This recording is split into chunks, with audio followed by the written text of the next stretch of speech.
रेशम उद्योग और वस्त्रोद्योग विभाग के मंत्री श्री राकेश सचान जी, राज्य मंत्री कृषि सरदार बलदेव सिंह ओलख जी,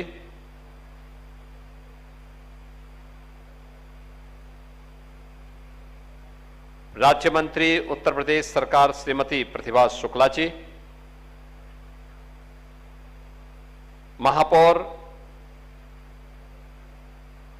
श्रीमती प्रमिला पांडे जी, अध्यक्ष जिला पंचायत श्रीमती स्वप्निल वरुण जी, माननीय सांसद श्री रमेश अवस्थी जी,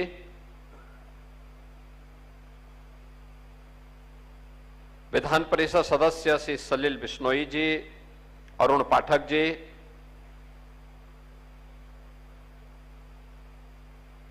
राज बहादुर सिंह जी, मान्य विधायक गण महेश त्रिवेदी जी, अभिजीत सिंह सांगा जी, सुरेंद्र मैथानी जी, नीलमा कटियार जी,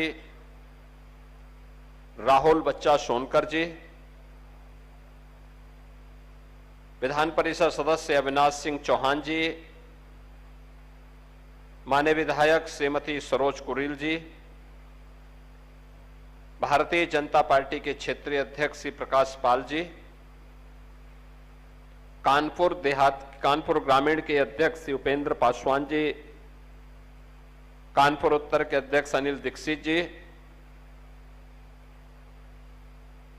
प्रमुख सचिव कृषि श्री रविंद्र कुमार जी, कुलपति चंद्रशेखर आजाद कृषि और प्रौद्योगिकी विश्वविद्यालय प्रोफेसर संजीव गुप्ता जी, कानपुर दक्षिण के अध्यक्ष श्री शिवराम सिंह जी,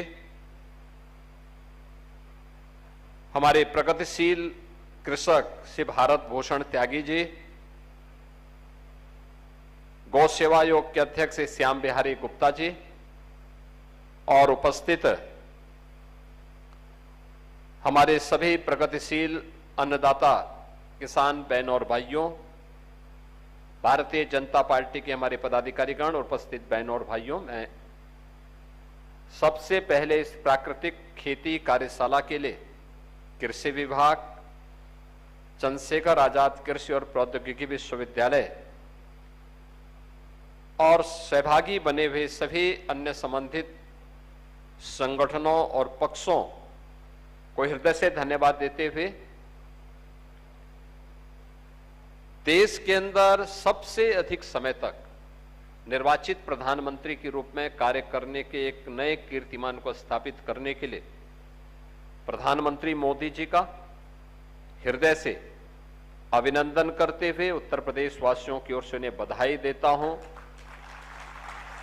और उनके यशस्वी नेतृत्व में भारत आस्था, अर्थव्यवस्था के सुशासन और समृद्धि के नित नए प्रतिमान को स्थापित करे, इसके लिए प्रभु श्री राम से प्रार्थना भी करता हूं। बहनों और भाइयों, गत 12 वर्ष में हमने बदलते हुए भारत को देखा है। एक ऐसा भारत जो आज बिना रुके, बिना टिके, बिना झुके, बिना थके अपनी विरासत को भी, अपने विकास को भी मजबूती के साथ आगे बढ़ा रहा है।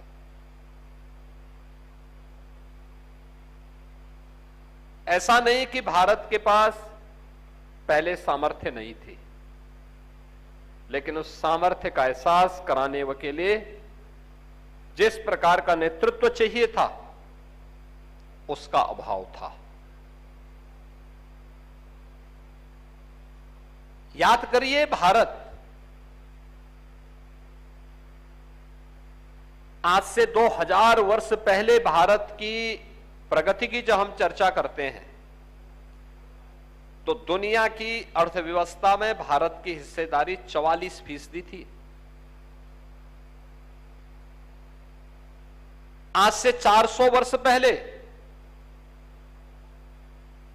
आक्रांताओं और मुगलों के लूटपाट के बावजूद भी भारत की ग्लोबल इकोनॉमी में हिस्सेदारी, यानी दुनिया की अर्थव्यवस्था में हिस्सेदारी 24% तक थी। लेकिन जब तक हम अपने संसाधनों पर, अपने अन्नदाता किसानों पर, अपने व्यापारियों पर, अपने नौजवानों पर और आधी आबादी के सामर्थ्य पर विश्वास करते थे, तब तक भारत समृद्धि की ऊंचाइयों को प्राप्त करता रहा। जब हमने नकल करना प्रारंभ कर दिया, विदेशियों की नकल करना प्रारंभ कर दिया, तो हम लगातार पिछड़ते गए, पिछड़ते गए, पिछड़ते गए। और जो कभी भारत दुनिया में धन धान्य के लिए जाना जाता था, अपनी समृद्धि के लिए जाना जाता था, वही भारत विपन्न होते होते जब ये देश आजाद हुआ, तब भारत की अर्थव्यवस्था, दुनिया की अर्थव्यवस्था में भारत का हिस्सा मात्र 2% रह गया था। आप सोचो ना, दुनिया की हर 18-19 व्यक्ति, 100 में से 18-19 व्यक्ति भारत के अंदर रह रहा है, लेकिन हिस्सेदारी हमारी मात्र 2% रह गई। तो हमें विपन्न होना ही होना था, गरीब होना ही होना था। और आज आपने देखा होगा 12 वर्ष में प्रधानमंत्री मोदी जी के नेतृत्व में जब हमें अपने सामर्थ्य पर विश्वास हुआ, अपने लोगों पर, अपने अन्नदाता किसानों पर विश्वास हुआ, अपने युवाओं की शक्ति पर विश्वास हुआ, नारी गरिमा और उसकी शक्ति पर विश्वास हुआ, अपने व्यापारियों पर विश्वास हुआ, वही भारत आज दौड़ता हुआ दिखाई दे रहा है, समृद्धि की नई ऊंचाइयों को प्राप्त कर रहा है। अब भारत दुनिया की 4थी 5वीं बड़ी अर्थव्यवस्था बन चुका है दुनिया का। अब भारत बीमारू नहीं है, विकसित बनने की दिशा में तेजी के साथ दौड़ने वाला भारत है। हमें इस बात को ध्यान में रखना होगा, अन्नदाता समृद्ध होगा कब?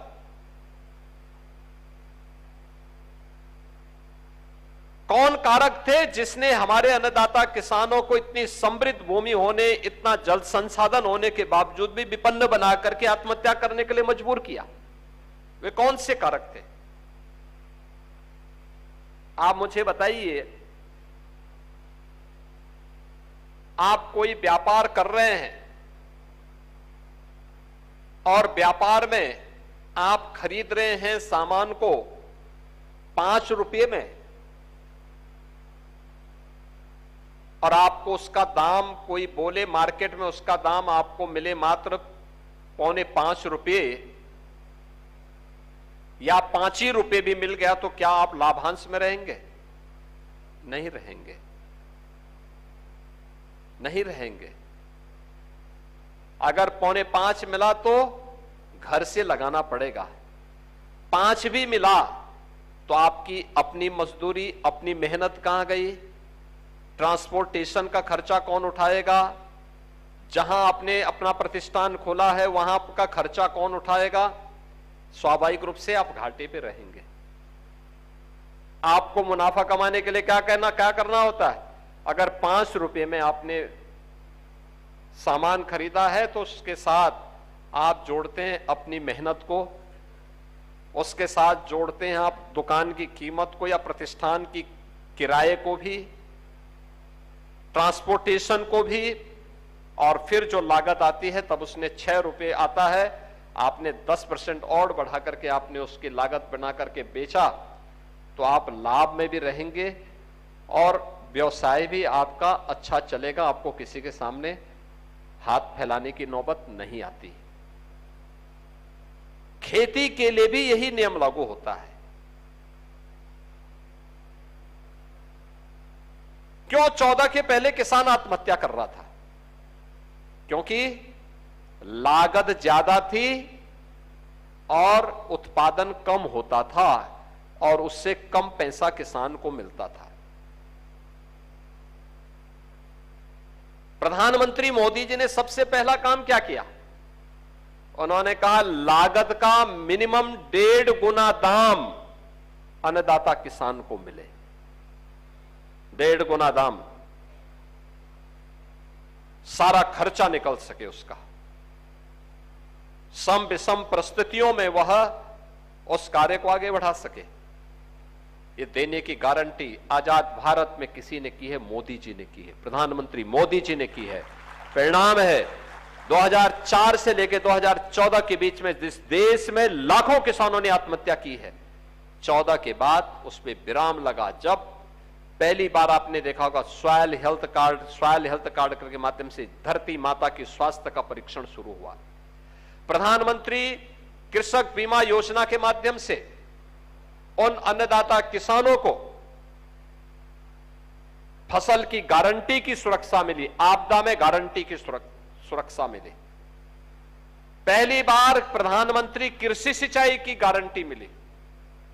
पहली बार अन्नदाता किसान के लिए प्रोक्योरमेंट के सेंटर स्थापित हुए और पहली बार अन्नदाता किसानों के लिए किसान सम्मान निधि की घोषणा हुई।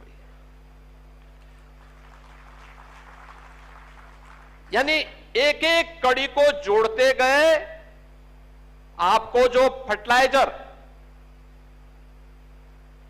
कोऑपरेटिव सोसाइटी में मिलती है, अंतर्राष्ट्रीय बाजार में उस बैग की कीमत होती है 4,000 रुपए। यहां पे यूरिया का दाम आपको मिलता है उसका 1/4 से भी कम में। ये सारी सब्सिडी भारत सरकार भरती है। मोदी जी ने अन्नदाता किसानों के लिए दिया है कि अन्नदाता किसान बदहाल न हो बल्कि समृद्ध हो, इसके लिए प्रयास किया। लेकिन जो 1,000 रुपए या 1,200 रुपए या 300 रुपए आप केमिकल फर्टिलाइजर या पेस्टिसाइड में खर्च कर रहे हैं प्रति एकड़, और प्रति एकड़ अगर आप उसकी लागत देखेंगे तो केमिकल फर्टिलाइजर में एक किसान कम से कम 10,000 से 12,000 रुपए खर्च करता है। अगर उससे उसका उत्पादन होकर के किसान की मेहनत को नहीं भी जोड़ें तब भी हम उसके साथ जोड़ते हैं तो वह 25,000 या 30,000 रुपए कमाता है और 10 से 12,000 रुपए की लागत आती है, तो उसका कुल साल भर में मुनाफा पड़ जाता है। कुल साल भर की जो लागत आती है वह बामुश्किल 10,000 रुपए भी उसको नहीं मिलती है, यह भी नहीं मिलता। दूसरा, आपका जो प्रोडक्ट है केमिकल फर्टिलाइजर और पेस्टिसाइड से ये जो उत्पादन होता है, ये दुनिया के मार्केट में ये अप्रूव नहीं होता है, क्योंकि उसमें फर्टिलाइजर की मात्रा ज्यादा होती है, केमिकल की मात्रा या पेस्टिसाइड होने के कारण उसको लोग अनफिट कर देते हैं। अब इससे बचाव के लिए मोदी जी ने एक नया तरीका बताया। उन्होंने कहा इसका तरीका है कि हम जहर मुक्त खेती करें। आप मुझे बताओ ना कितना खर्चा आता है? एक तो फर्टिलाइजर, पेस्टिसाइड और केमिकल पे आपका खर्चा लग रहा है। दूसरा, जो उसके साइड इफेक्ट है, आज से 30 साल पहले तक किडनी खराब होने के मामले नहीं आते थे। आप देख लीजिए, कोई भी आप मालूम कर लीजिए, किडनी खराब नहीं होती थी, व्यक्ति मस्त रहता था, हैंडपंप का पानी पीता था, तालाब का पानी पी लेता था, मेहनत करता था, कोई समस्या नहीं थी। आज आप देखिए हर मोहल्ले में 2-3 आपको किडनी के पेशेंट मिलेंगे। किसी की किडनी खराब है, किसी की डायलिसिस हो रही है, किसी की किडनी ट्रांसप्लांट करने के लिए आ रहा है, लीवर सिरोसिस के मामले सामने आ रहे हैं, ब्लड प्रेशर के मामले सामने आ रहे हैं, ब्लड शुगर के मामले तेजी के साथ आगे बढ़े हैं। ये सब बीमारी कहां? उस बेचारी की थोड़े गलती है,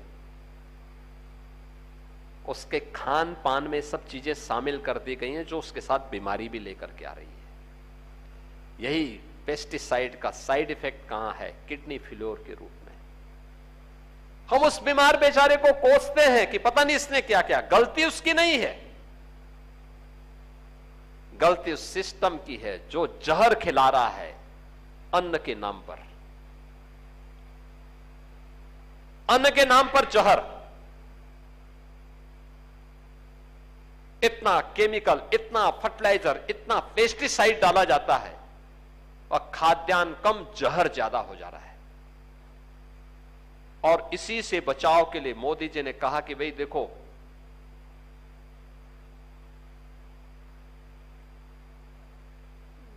क्वालिटी ऑफ लाइफ महत्वपूर्ण है। जान है तो जहान है, और इसका उपाय है कि देखो, दवा में भी आप खर्च करते हैं और खेती, धरती माता के स्वास्थ्य को बिगाड़ने में भी हम केमिकल फर्टिलाइजर और पेस्टिसाइड का भी खर्चा कर रहे हैं। अगर हम इसका उपयोग बंद करके प्राकृतिक खेती की तरफ चले, गौ आधारित खेती की तरफ चले, तो प्रति एकड़ ही आपकी 10 से 12 हजार रुपए की पहली बचत तो यहां से शुरू होती है। दूसरा, जब 10 से 12 हजार रुपए की बचत यहां से होती है तो शुद्ध मुनाफा आपका। अब इसके बाद जो मुनाफा आपके पास बचा तो वो आपकी समृद्धि का कारण किस लिए बनेगा कि दवा का खर्चा भी बच जाएगा। और ठीक है, आयुष्मान भारत और मुख्यमंत्री राहत को उससे पैसा दे दिया जा रहा है, लेकिन क्वालिटी ऑफ लाइफ नहीं है। एक व्यक्ति बीमार होता है, पूरा परिवार तबाह होता है, परेशान होता है। उस व्यक्ति की ऊर्जा और प्रतिभा जो समृद्धि में लगनी चाहिए थी, समाज का मार्गदर्शन करने में लगनी चाहिए थी, वो बेचारा अपनी बीमारी से परेशान रहता है। तनाव अलग, बीमारी एक पर, तनाव पूरे परिवार पर होती है। वह खर्चा भी बचेगा, वह अपनी मेहनत का उपयोग देश और समाज के लिए बहुत कुछ देने में लगा सकता है। और इसके लिए मोदी जी ने कहा कि भाई आप प्राकृतिक खेती को आगे बढ़ाइए, इसको प्रोत्साहित करिए। और मैं धन्यवाद दूंगा कि पिछले 4-5 वर्षों के अंदर उत्तर प्रदेश ने इस दिशा में कुछ प्रयास प्रारंभ किए। आज उत्तर प्रदेश के अंदर 34 जिले ऐसे हैं जो गौ आधारित खेती करने के लिए तेजी के साथ आगे बढ़े हैं, और सरकार, डबल इंजन की सरकार, उसको मदद कर रही है। गंगा मां, गंगा के किनारे के जितने भी 27 जनपद हैं, इन 27 जनपदों को, और 7 जनपद हैं जो बुंदेलखंड के हैं, इनको हमने प्राकृतिक खेती के लिए चिन्हित किया। मैं पिछले दिनों बुंदेलखंड के किसानों के साथ बात कर रहा था, मुझे बहुत अच्छा लगा। बुंदेलखंड के किसानों ने इसमें बहुत अच्छी प्रगति की। हां, कुछ चीजें हैं जिस पर कार्य किए जाने की आवश्यकता तेजी के साथ। एक, हमें जो भी हमारी नेचुरल फार्मिंग है, प्राकृतिक खेती है, उसके प्रोडक्ट को, उसके सर्टिफिकेशन की कार्रवाई को आसान बनाने के लिए और उसकी पैकेजिंग करके उसकी मार्केटिंग तक पहुंचाने के लिए एक मैकेनिज्म तैयार करना है। कुछ कार्य प्रारंभ हुए हैं। हमने कृषि मंडियों में व्यवस्था की है कि प्राकृतिक खेती से जो प्रोडक्ट पैदा हो रहा है, उसके बीज से लेकर के फसल तैयार होने तक उसके सर्टिफिकेशन के कार्य, और फिर उसके लिए शोरूम बनाना और उसको मार्केट तक पहुंचाने की व्यवस्था करना। भाई, अगर हमें फर्टिलाइजर और पेस्टिसाइड से युक्त खाद्यान्न 40 रुपए में मिल रहा है और प्राकृतिक खेती से वही सामान हमें 50 रुपए में मिलता है, तो हमें 50 रुपए को प्रेफर करना चाहिए, क्योंकि वह रोग मुक्त है और विषाणु से मुक्त है, जहर से मुक्त है, हमारी क्वालिटी ऑफ लाइफ को ठीक करेगा, हमारे जीवन को स्वस्थ रखेगा। एक कार्य तो यह हो जाएगा, और दूसरा कार्य क्या, हमारे पूर्वजों ने हमें संस्कार दिया। आप मुझे बताइए, भारत के अंदर भारत का कोई ऐसा सनातन धर्मावलंबी होगा या भारत के अंदर जन्मी भी जो भी उपासना विधियां हैं वे वैदिक परंपरा को मानने वाले होंगे, बौद्ध होंगे, जैनी होंगे, सिख होंगे या किसी भी पंथ और संप्रदाय से जुड़े होंगे, उनमें से कोई ऐसा व्यक्ति है जो गौ माता की उपासना न करता हो। भारत के अंदर जन्मा हुआ हर व्यक्ति गौ माता की पूजा करता है, गौ माता को अपने जीवन का हिस्सा मानता है, अपने परिवार का हिस्सा मानता है और उसके प्रति पूरी श्रद्धा का भाव रखता है। अनेक उदाहरण आपके सामने हैं, सिख गुरुओं के इतिहास हैं आपके सामने। जब कोई आक्रांता गौ हत्या करता था या कोई कसाई गौ माता की हत्या कर रहा है तो सिख वीरों ने वहीं पर उसका काम तमाम करने का काम भी किया है जो गौ माता की हत्या कर रहा है। ये उन कालखंड में जब देश गुलाम था, विदेशी आक्रांताओं के साये में जब देश जी रहा था। गौ आधारित खेती, उस गौ माता पर आधारित खेती होती है तो गौ माता की रक्षा भी करती है, यानी पुण्य का भागीदार भी हमें बनाती है। आज लोगों ने खेती बाड़ी से अपने आप को दूर करने का प्रयास किया, शॉर्टकट का रास्ता अपना दिया, परिणाम भी हम भुगत रहे हैं। बैलों का उपयोग करना बंद कर दिया, गाय का दूध पिएंगे और सड़कों पे छोड़ देंगे और वो फसल नुकसान पहुंचाएंगे तो गाली मुझे देंगे। आप सोचो ना, दूध पिएंगे हो और खेत में अगर बैल या गाय चली गई तो गाली मुझे देंगे। आप मुझे भाई दे, हम यूपी के अंदर हमने ये हमारा संकल्प भी है, क्योंकि हमारा संस्कार है कि गौ हमारी माता है, जन्म जन्मांतर का नाता है। गौ माता को कटने नहीं देंगे और देश की सुरक्षा के साथ कोई खिलवाड़ नहीं होने देंगे और उसी संकल्प के साथ हम काम कर रहे हैं।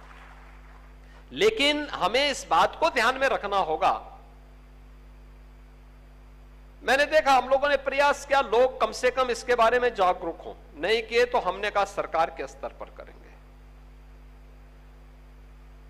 आए थे सभी लोग, सभी जनप्रतिनिधि जो मंच पर हमारे विधायक गण बैठे हैं, कृषि मंत्री जी भी आए, क्योंकि उन्होंने भी पशु, लखनऊ में तो उन्होंने गाय पाली हुई है। कृषि मंत्री जी के घर में गाय हैं और बहुत अच्छी नस्ल की गाय हैं, सरप्लस दूध है।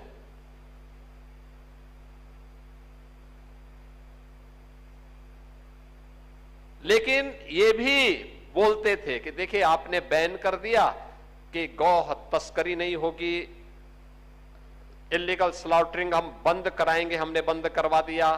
अब खेती को नुकसान हो रहा है तो खेती में मैं कृषि मंत्री होने के नाते नुकसान हमारा हो रहा है, तो मैंने कहा गौ माता को कटने नहीं देंगे, लेकिन विकल्प हम दे रहे हैं। हमने 3 विकल्प दिए थे। एक, राज्य सरकार निराश्रित गौ आश्रय स्थल बनाएगी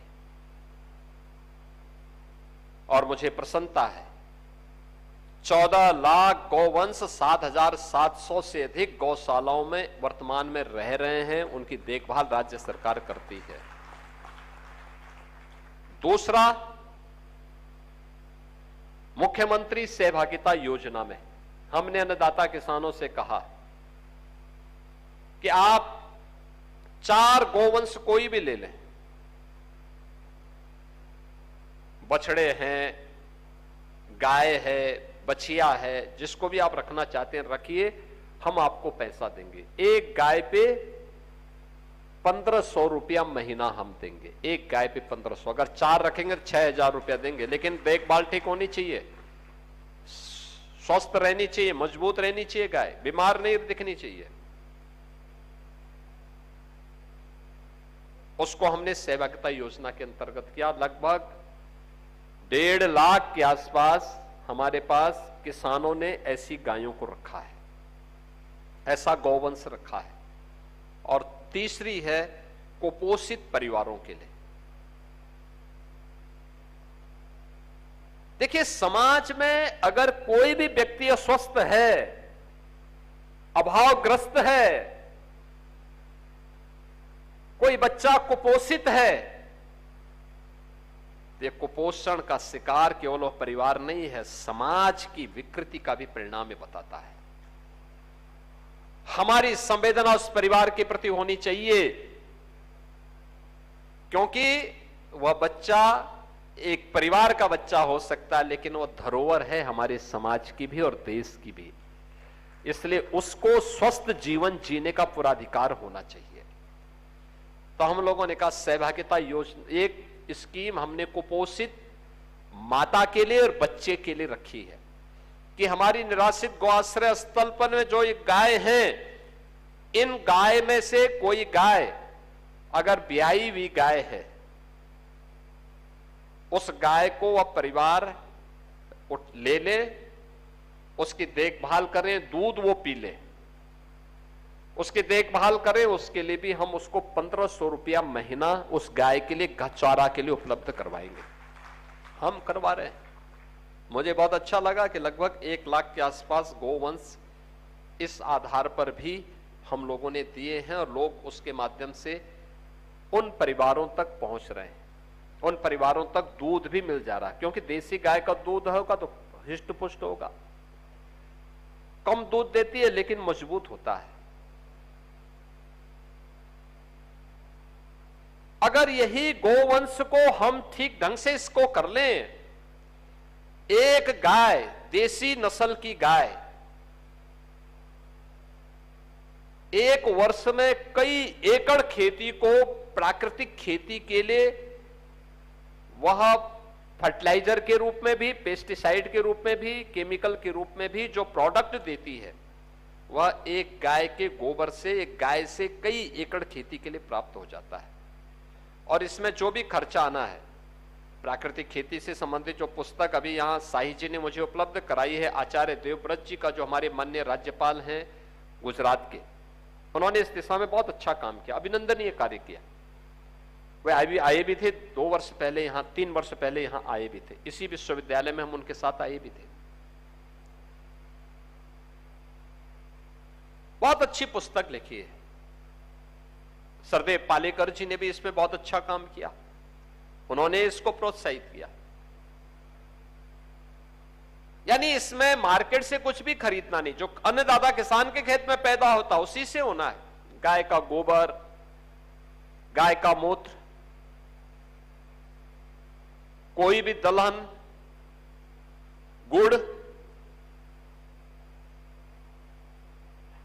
और पानी, इन सबको मिलाकर के अगर आप जीवामृत बनाते हैं, उसका छिड़काव करते हैं, समय के अनुरूप बीज का शोधन करते हैं और वहां से इस प्रक्रिया को आगे बढ़ाते हैं, तो यह प्राकृतिक खेती की शुरुआत प्रारंभ कर देता है। प्रारंभ में थोड़ा मेहनत करनी पड़ेगी, और अन्नदाता किसान के लिए मेहनत करना कोई कठिन काम नहीं है। वह जब पसीना बहाता है तब धरती माता से वो सोना उगलने का काम करता है, तो उसके लिए मेहनत कोई मायने नहीं रखती, लेकिन उसकी लागत भी कम होगी और वह समाज को बीमारी से भी मुक्त कर देगा।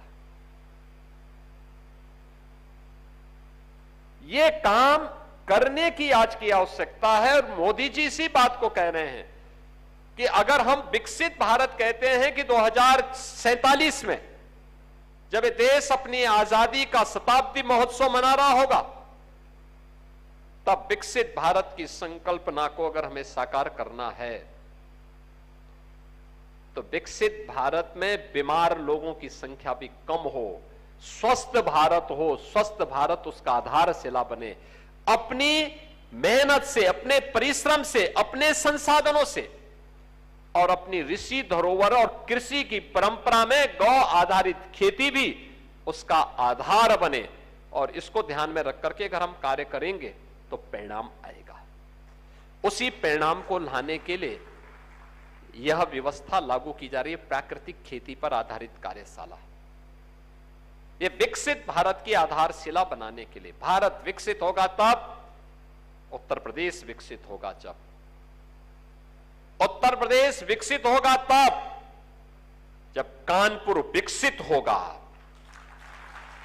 कानपुर विकसित तब होगा जब यहां का अन्नदाता किसान विकसित होगा, जब यहां का अन्नदाता किसान समृद्ध होगा, यहां का व्यापारी समृद्ध होगा, यहां का कारीगर समृद्ध होगा, यहां के हर चेहरे पर खुशहाली हो और हर युवा के हाथ को काम हो, तब कानपुर समृद्ध होगा। और उसी समृद्धि के लिए हमें जो तरीके अपनाने हैं, आत्मनिर्भरता का लक्ष्य स्वावलंबन से होता है, प्रावलंबन से नहीं, दूसरे पर निर्भर रह करके नहीं, अपने स्तर पर प्रयास करना, अपने संसाधनों पर विश्वास करना। याद रखना, मोदी जी जो बात कहते हैं वह एक बहुत दूरदृष्टि की होती है। उन्होंने जब इथेनॉल की बात की, उन्होंने जब बायो कंपोस्ट की बात की, जब उन्होंने कंप्रेस्ड बायोगैस की बात की और जब सीएनजी की बात की, उन्होंने कहा ईंधन का स्रोत तो हमारा अन्नदाता किसान है, हमारी गौमाता है, हम वहां से सीएनजी बनाएं, अन्नदाता किसान अपने खेत की पराली को जलाए ना, उससे सीएनजी और इथेनॉल बनाने में योगदान दे, कंप्रेस्ड बायोगैस बनाए, भारत को ऊर्जा आत्मनिर्भरता के लक्ष्य को प्राप्त करने में योगदान दें। काम शुरू हुआ, आप देखो कितना बड़ा संबल बना यही। जब वैश्विक ऊर्जा संकट आया, दुनिया तबाह थी, भारत तन करके खड़ा था, भारत उसका सामना कर रहा था। भारत के अंदर महंगाई बढ़ी नहीं, कंट्रोल रही। ये विपक्ष का काम है चिल्लाना, हमेशा चिल्लाता है, चिल्लाता रहेगा, क्योंकि इन्होंने अपने समय में कुछ किया नहीं। लेकिन जब भारत दुनिया की इस वैश्विक संकट में भी उन चुनौतियों का सामना करते हुए काम कर रहा है, ये भारत के अन्नदाता किसान की, प्रधानमंत्री मोदी जी के विजन पर अन्नदाता किसान की समृद्धि का आधार है। और उस आधार पर आगे बढ़ने के लिए आज हम सब आपके बीच आए हैं। यह कार्यशाला सफल हो, विकसित भारत की आधारशिला बने, आने वाली पीढ़ी स्वस्थ हो, यह विकसित भारत की आधारशिला बनने वाले हैं।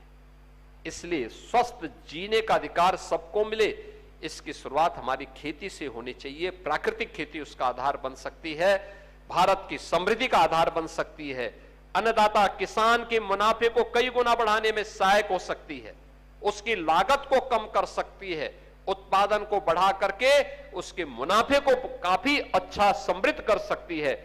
यह प्राकृतिक खेती से संभव है। उस प्राकृतिक खेती की उन लक्ष्यों को प्राप्त करने के लिए आज उत्तर प्रदेश सरकार ने अपने कृषि विज्ञान केंद्रों को इसके डेमोन्स्ट्रेशन का आधार बनाया। हमारे बहुत सारे एफपीओज बहुत अच्छा काम कर रहे हैं, यहां पे प्रदर्शनी भी लगी है, मैंने देखा भी।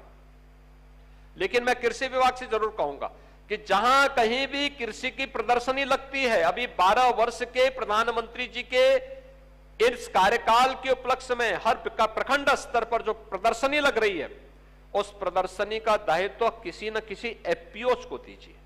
यूपी के एफपीओज बहुत अच्छा काम कर रहे हैं, बहुत अच्छा काम कर रहे हैं। किसी ने मिलेट पे, किसी ने प्राकृतिक खेती पे, किसी ने दलहन पर, किसी ने अन्य उस पर बहुत अच्छे काम किए हैं। उसके बारे में हमें उनके उसको भी डिस्प्ले करना चाहिए। उनके आने जाने लॉजिंग की हम खर्चा दें, व्यवस्था करें, वहां पे उसको डिस्प्ले करें और फिर प्रशिक्षण के साथ लोगों को जोड़ें। अवश्य इसका लाभ होगा। यह कार्यशाला यहां पर आयोजित की जा रही है, मैं इसके लिए हृदय से चंद्रशेखर आजाद कृषि और प्रौद्योगिकी विश्वविद्यालय कृषि विभाग को हृदय से धन्यवाद देता हूं। आप सबके प्रति अपनी शुभकामनाएं देता हूं। बहुत बहुत धन्यवाद। जय हिंद।